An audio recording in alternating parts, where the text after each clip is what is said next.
Você não precisa de mais um livro sobre gestão. O que você precisa é de um método que te leve a aplicar todo o conhecimento que você tem absorvido, ou até mesmo que te ensine do zero ao avançado como ser um líder que consegue bater metas com o time fazendo certo. Você está no lugar certo.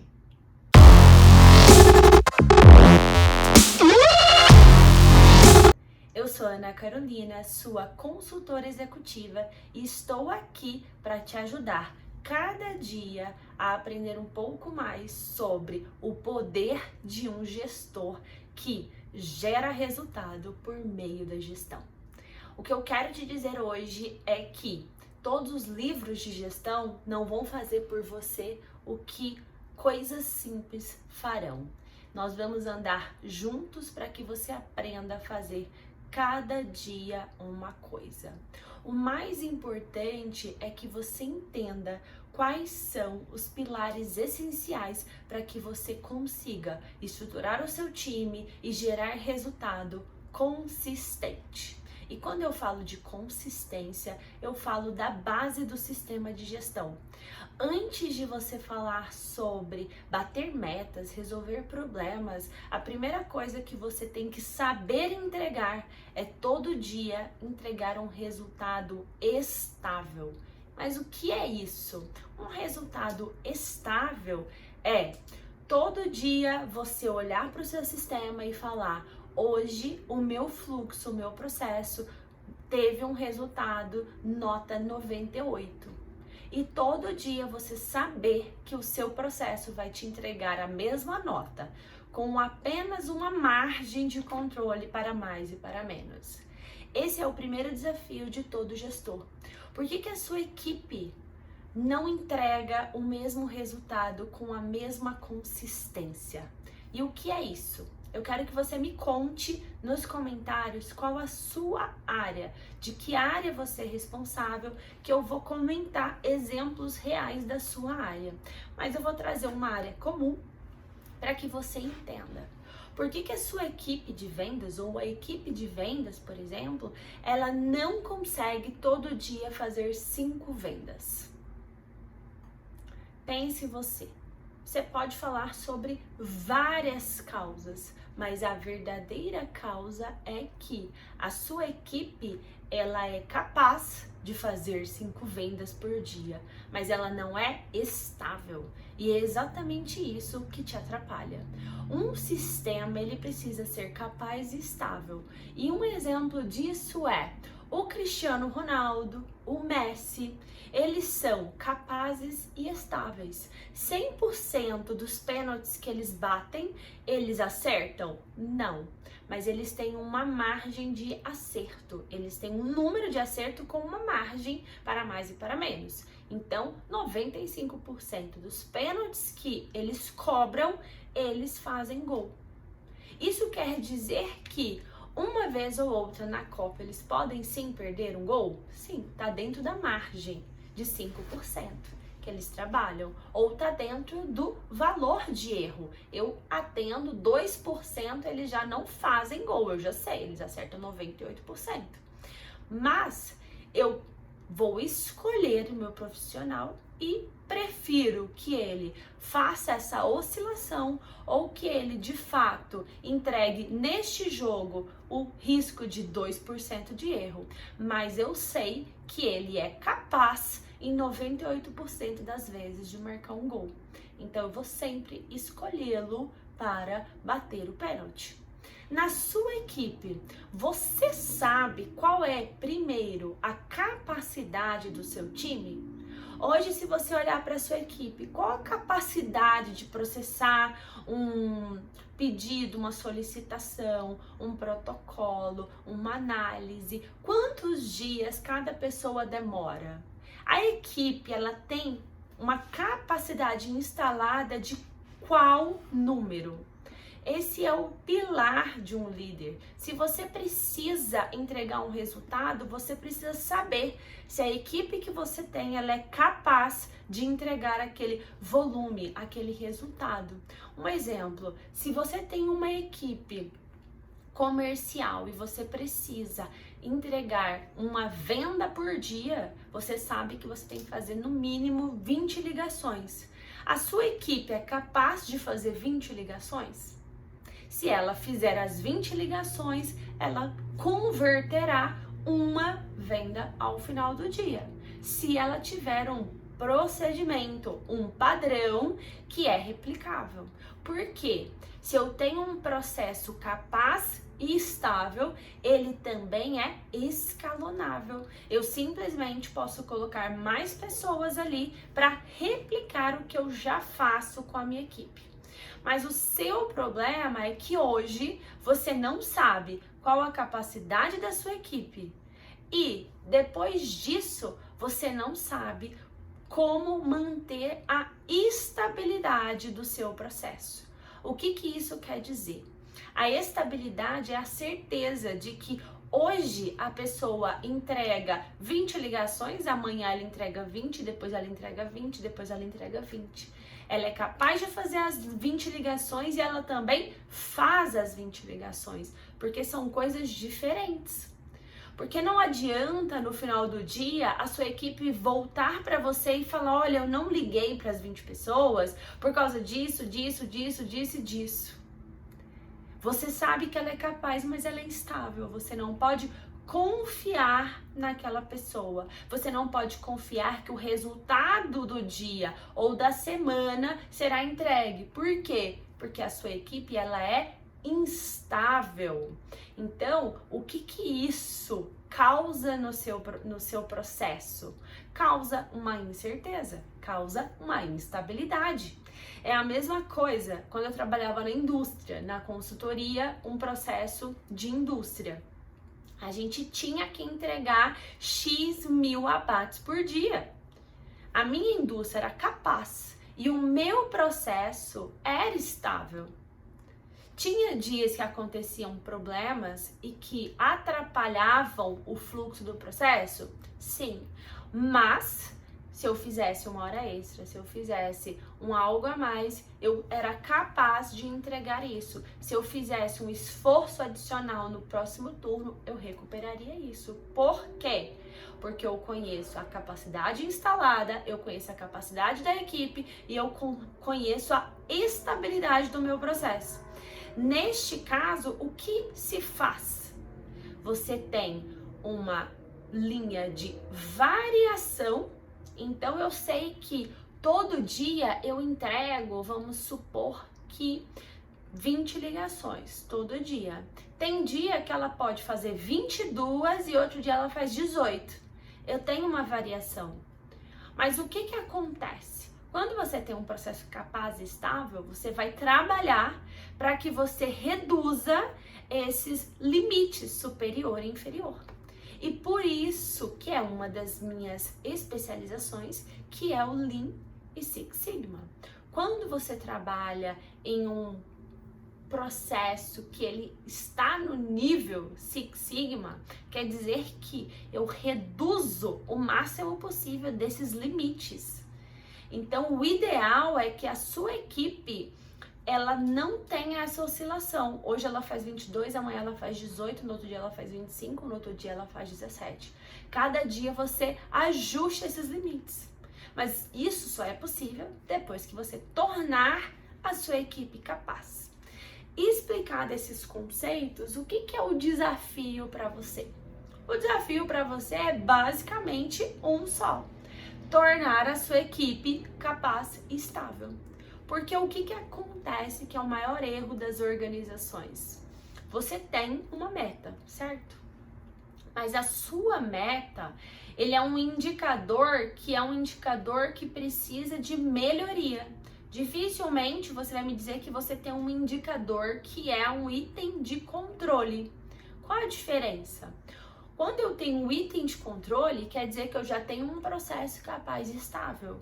E eu acompanho esse hora a hora, por exemplo, para ver se eu não tenho variação ou para eu reduzir essas variações ao longo do dia, para que eu garanta a entrega do dia, do turno.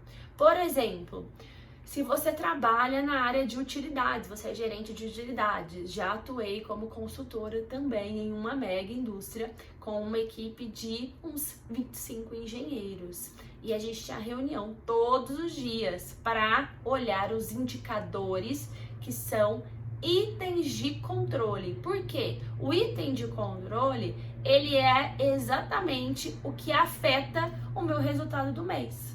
Quando eu tenho um processo capaz e estável, eu não preciso esperar o final do mês para ver o resultado.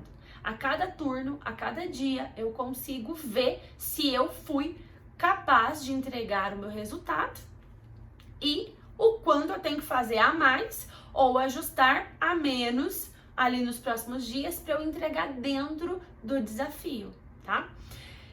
Mas voltando um pouquinho sobre um exemplo de item de controle. Quando eu falo um dos maiores consumos de utilidades, além de energia elétrica, é o consumo da caldeira. Então, vários itens de controle a gente tem para que a gente consiga trabalhar no ponto ótimo. Eu sei que a caldeira ela é capaz de entregar X e ela também é estável, mas eu tenho algumas variações, desde a umidade da lenha que entra até o tempo da linha de produção. Tudo isso a gente vai ajustando no acompanhamento, hora a hora. O que vai acontecer? À medida que eu vejo o meu monitoramento do consumo e da geração de energia da caldeira, eu vou regulando, para que eu não precise esperar o fim do dia para ver se eu consumia mais ou a menos. O que é isso? É a mesma coisa quando você vai fazer uma receita, um pão de queijo. Você não precisa misturar todos os elementos, mandar para o forno, esperar 40 minutos para ver se queimou ou não. Todo o seu processo tem alguns itens de controle para você avaliar. Então você vai ver qual a densidade da massa, é um item de controle. Bateu a densidade? Então ela está no ponto certo. Qual a temperatura de pré-aquecimento do forno? Bateu o item de controle? Então ela está no tempo certo. Coloquei o pão de queijo para assar. Bateu o primeiro marco de temperatura? Então está no tempo certo. Tudo isso para quê? Se eu tiver alguma oscilação dentro dos itens de controle, eu vou ser capaz de intervir antes de queimar o pão de queijo. E o que acontece na maioria das organizações? Você não sabe. Você faz uma gestão às cegas. Você não sabe se você bateu a meta, se você não bateu a meta, você não sabe se sua equipe fez a mais, se sua equipe fez a menos. Hoje eu estava ouvindo um podcast em que a pessoa estava falando sobre o faturamento dela. O faturamento mínimo é de um infoproduto, então bem baixo, né? 2,9 milhões no ano, é muito pouco, né? Se a gente fala de organização, mas é muito dinheiro se falar como uma pessoa física, né? Para ela faturar por si só. E o que impressiona? Ela fechou o ciclo de 12 meses sem saber que ela tinha feito o marco de 2,9. Por quê? Porque ela não tinha setado os indicadores ali, os itens de controle. Então ela sabia, eu estou em torno de 3 milhões. Mas se o desafio dela era 3 e ela bateu 2,9, então ela não entregou a meta. Agora, se o desafio dela é 2,5, ela superou a meta. E aí começa um desafio que você tem toda vez em uma reunião de resultados. Você só vê o resultado 10 dias depois, 5 dias depois que o contábil fechou o resultado, então você não sabe como foi o seu mês, porque você não tem item de controle, você está às cegas. Você não tem um processo, você não é capaz de prever a entrega da sua equipe, a sua equipe ela não é estável e você não sabe como você tá. É como um barco à deriva. Então imagina, você é o líder. Como você, líder, está à deriva? Imagine como está a sua equipe. Essa insegurança, essa instabilidade. Porque tudo bem, a sua equipe ela pode ter superado a meta, mas não pode ser uma surpresa. Uma coisa que a gente sempre fala, a nossa empresa, Better Results, ela é baseada muito na performance do alto atleta, porque nós somos uma empresa de alta performance. E um grande atleta, ele nunca é surpreendido pelo resultado. Ele é sempre uma consequência. Então, como você quer ser um líder para uma equipe de alta performance se você está à deriva? Então, são questões básicas de sustentação. Se você não consegue fazer o simples bem feito, como você vai receber um desafio, uma meta para mudar um resultado? Entende como é difícil? Porque é difícil você querer falar, não, o ano que vem eu vou fazer uma receita de 20 milhões, mas esse ano eu fiz 10. Como assim, então? O que você vai fazer para dar esse salto? Porque se você não sabe como você conquistou os 10, se você não sabe como replicar os 10, porque se você tiver a receita, você pode falar, tudo bem, para isso eu preciso dobrar a equipe. Eu tenho todo o sistema de prospecção, eu vou aumentar a minha porta de entrada para gerar um lead e a receita do bolo é simples, eu sei, vou replicar, vou treinar todo mundo e é um mapa muito claro do como eu fazer. Mas dificilmente você vai estar nesse nível de gestão, de maturidade. Se você tiver, ótimo. Mas não é esse o cenário nacional, não é essa a realidade das empresas, até mesmo as grandes empresas. A gente ainda vê muita dificuldade das grandes companhias, e aí eu falo companhias de médio porte, grande porte também acontece, mas elas têm esse entendimento, elas já sabem que é um desafio, que elas não sabem como fazer. Já de médio porte, elas não chegaram nem no nível da dúvida, né? Mas o que você precisa entender é que antes de dar um salto, você tem que pensar que é preciso se manter no ar. Então, se eu quero mudar o patamar, eu vou dar um salto. Então, você pode fazer uma força-tarefa para fazer essa ação. Mas como que você vai manter isso rodando? No meu projeto recente também eu fiz 2 abordagens, uma direta, as 2 diretas era fluxo de caixa, mas uma era com alavanca de recuperação de inadimplentes e a outra de novas receitas. E nas 2, a gente fez uma força-tarefa, a gente fez um projeto com início, meio e fim, para que a gente conseguisse dar essa injeção no caixa. Mas o princípio de sustentação era, e depois? A gente quer replicar esse modelo, então o que a gente vai fazer para torná-lo sustentável e incrementá-lo na nossa rotina?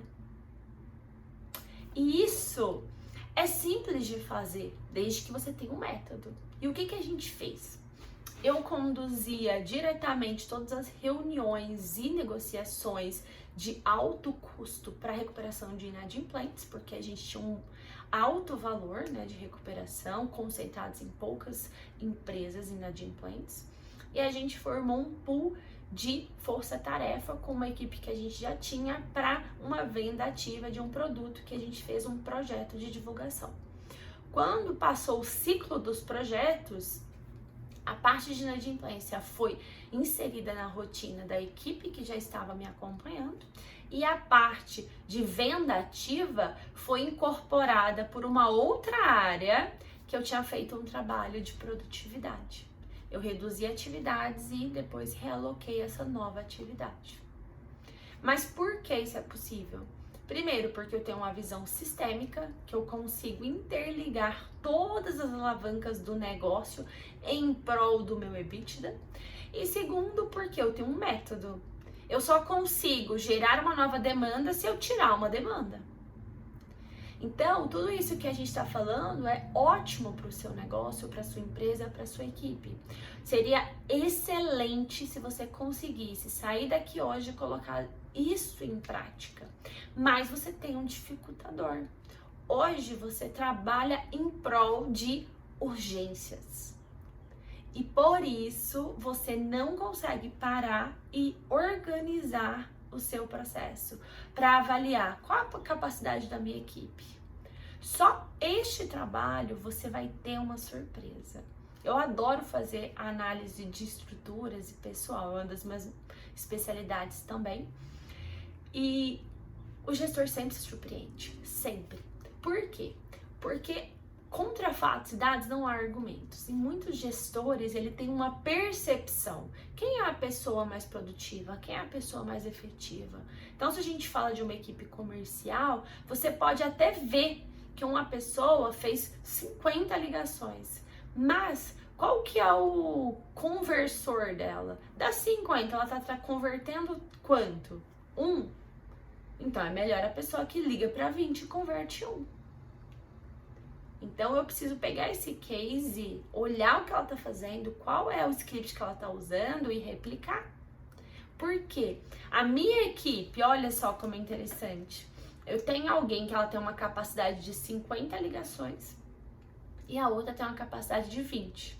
Supondo que elas gastem o mesmo tempo da ligação, eu vou olhar para uma e vou falar, ela tá mais ociosa ou ela está ociosa.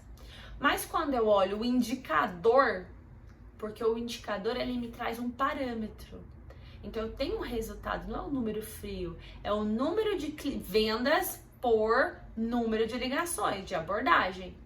Então eu vou ver que a que liga menos ela é mais efetiva. Então o que eu preciso fazer? Eu preciso aumentar a capacidade de ligação de uma e replicar este modelo de abordagem para outra. Assim eu vou ter 50 pessoas convertendo 3 por dia. Olha só como eu ganho em escala. E isso você precisa primeiro trabalhar o que a gente chama de rotina. O seu resultado, ele vem pela rotina. Você muda de patamar? Não. Mas você garante um resultado. E quando você começa a olhar a rotina, você vai entender que, na verdade, tem muita oportunidade ali ainda. Você ainda não precisa mudar de patamar. Você só vai mudar de patamar quando você aprender a voar. Você deu um salto. Chegou lá, você tem que se manter. Então vamos supor que você fez um desafio para sua empresa. Para a gente bater a meta do ano, a gente precisa vender. Hoje eu vi do podcast que eu estava ouvindo, a menina estava comentando também sobre isso. Ela bateu a meta do semestre em uma semana. Era uma meta comercial. Do semestre em uma semana. Isso diz muito sobre capacidade e sobre qualidade da meta também, né? Ou eu tinha uma equipe limitada e tinha uma baixa capacidade, e aí veio uma pessoa que se destacou, e aí eu preciso rever a minha equipe, eu preciso treinar a minha equipe para performar como aquela pessoa, porque aquela pessoa mostrou que é possível ter essa capacidade instalada, ou eu tive um problema na construção da minha meta, que esse vídeo a gente vai falar depois também, porque esse é um problema crônico e clássico. Mas voltando, você vai falar para sua equipe, olha, a gente tem um bônus amarrado no EBITDA, e para a gente alcançar o bônus do ano que vem, a gente precisa fazer este ano, esse mês, o dobro de vendas. Ok. A sua equipe é capaz de fazer isso? Sim. Você já sabe, você já conhece. O que você vai entender? Você vai pensar em duas coisas. Ou a sua equipe estava ociosa e você não estava fazendo tudo que podia fazer com a sua equipe, ou a sua equipe vai ter que dar um gás a mais. Todo dia vai ter hora extra, é uma ação, é um vamos todo mundo. Mas isso é sustentável? Não. Então você vai começar a entender os mecanismos do processo. Mas o que acontece normalmente? Você dá esse boom e você fala, nossa, é possível. Então pro ano que vem a meta vai ser dobrada. Todo mês eu quero vender o dobro do que eu vendia do ano passado. E aí você faz o quê? No lugar de você trabalhar a sua rotina, você vai trazer mais gente. E aí você traz mais gente que simplesmente bloqueia a sua visão do problema. Por quê? Ah, o time tá dando conta, ele tá trazendo resultado, então pra que eu vou falar que tem um problema aqui na área? Pra que eu vou começar a olhar produtividade, capacidade, estabilidade? Mas o que você esquece é que para você ser um líder diferenciado, um líder reconhecido pelos seus resultados, você tem que fazer o que os outros líderes não fazem. Para isso, o que os outros líderes não fazem? Os outros líderes fazem simplesmente o que foi dado na meta. Eles entregam o que estava ali acordado na meta. Mas você tem o poder de fazer o quê? Entregar a sua meta e entregar algo a mais, que bate direto na meta da presidência. O que o presidente está olhando? Ele quer saber o EBITDA. Ele quer saber quanto que sobra na última linha. Seja a sua empresa uma empresa com acionista, seja de único dono, seja qual for o modelo. Você tem um resultado final e você pode contribuir. Como? Analisando esses valores que a gente falou, de capacidade e estabilidade, e dando ganho de produtividade. Quanto mais você melhora a capacidade e estabilidade do seu time, mais você vê que você ou tem capacidade de fazer mais com o mesmo time, ou você pode reduzir o time e manter a sua entrega. Por quê? Uma outra falha. Será que sempre fazer mais é melhor? Nem sempre. Por quê? Porque você tem que saber se a sua área é uma área meio, ou até mesmo se a sua área é fim. Mas se você não tem uma demanda, para que você vai gerar mais produto? Então vamos supor o exemplo do abate. Eu tenho uma capacidade instalada de 1000 aves por dia, por exemplo. Se você falar, mas eu estou super produtivo, eu vou entregar 1.200 por dia, você vai gerar um volume extra de produção, você vai gerar um maior consumo em toda a sua cadeia e você vai onerar a equipe de vendas, porque não estava previsto, o mercado não está demandando esse produto. Para que eu estou fazendo mais? O que você tem que pensar? Olha, a minha equipe, ela está eficiente já e ela tem capacidade de fazer 1.200. Eu vou lá para minha diretoria e falo, olha, antes a gente fazia 1000 aves em 8 horas de trabalho. Hoje eu faço 1000 aves em 7.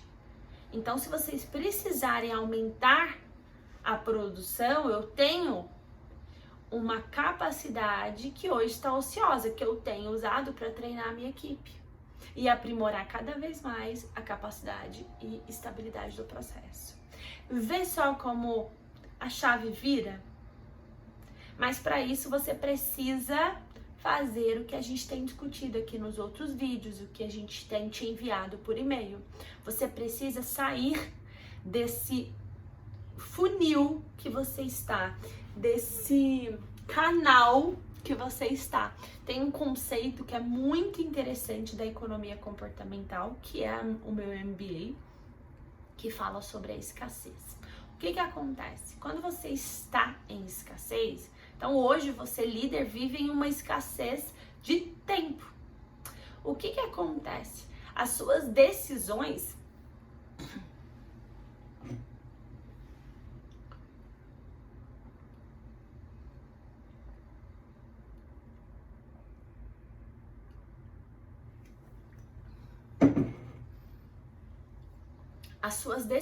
elas ficam prejudicadas. Por quê?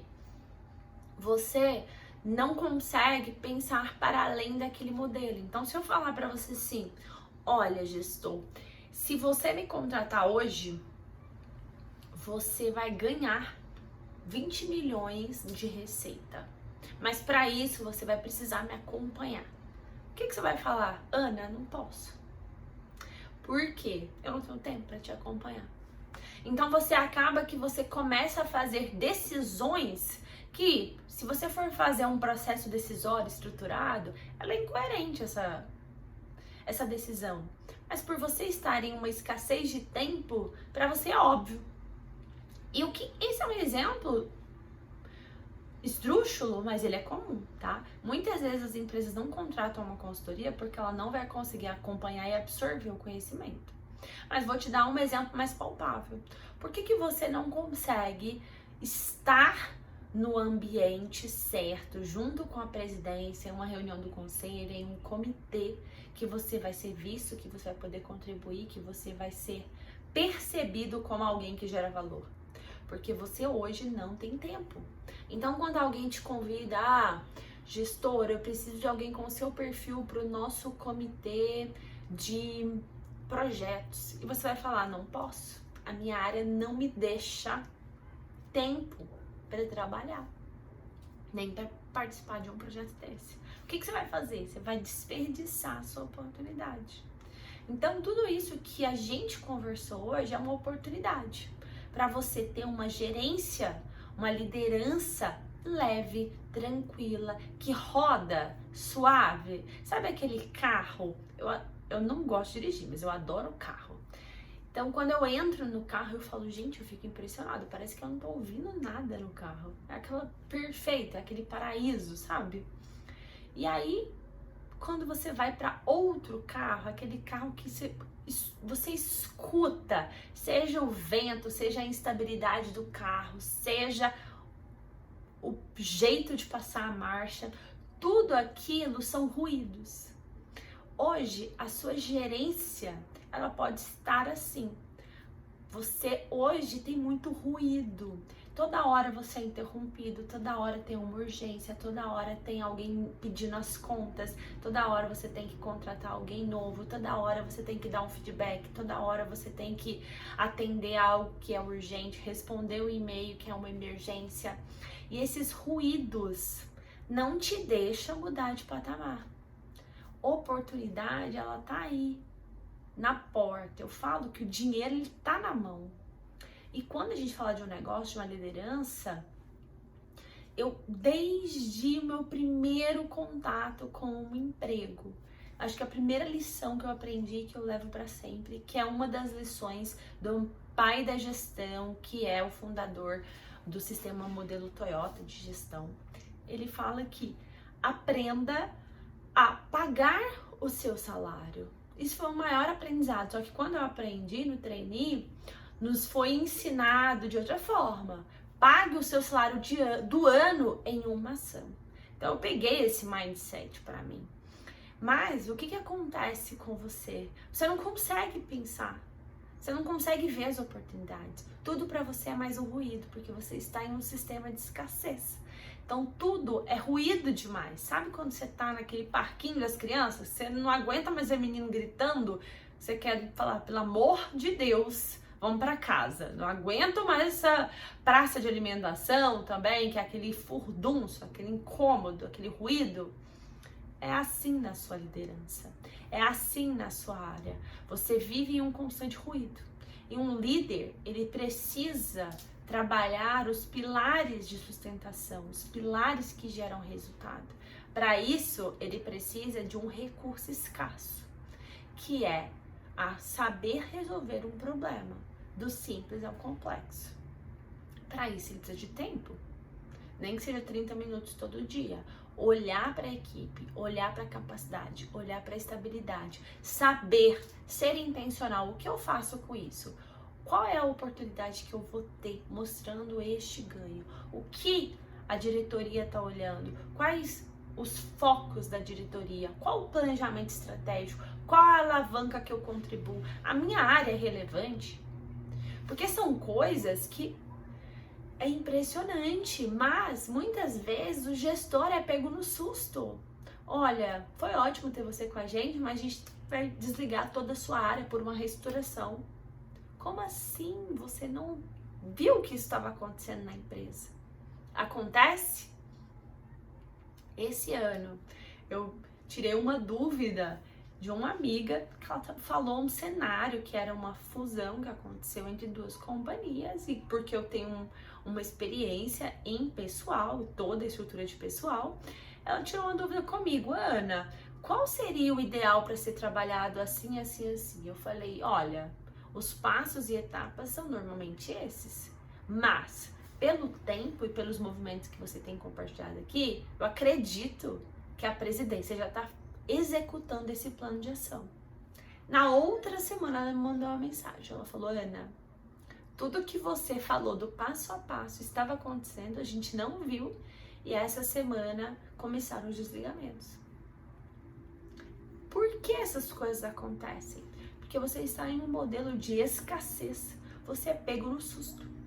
E isso te impacta em várias coisas. Por que você não consegue um outro trabalho, mudar de emprego? Porque você está em escassez, você não tem tempo de olhar para o mercado. Você esquece, você não tem tempo de conversar com as pessoas. Você não tem tempo de pensar e processar um projeto, um problema. Por quê? Porque a rotina exaustiva te consome. Aqui no prédio tem um exemplo que para mim ele é perfeito. Tem um menino adolescente de junior, né, uns 12 anos, 15 anos. Ele toca um trompete.